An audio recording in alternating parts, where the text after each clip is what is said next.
दोस्तों बहुत खुशी की बात है, केएफसी जो कि दुनिया की एक बहुत बड़ी कंपनियों में एक कंपनी है, पूरी दुनिया में होती है, उसका खाना आपने भी खाया होगा।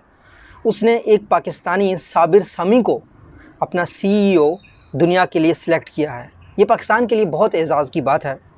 इससे पहले काफ़ी इंडियंस जिस तरीके से गूगल के, माइक्रोसॉफ्ट के, बड़ी बड़ी कंपनियों के सीईओ लगे, उन्होंने करोड़ों अरबी रुपया अपने मुल्क में भेजा, अपने मुल्क में इन बड़ी कंपनियों के दफातर खोले, जिससे बहुत इंडिया में आईटी ने तरक्की की।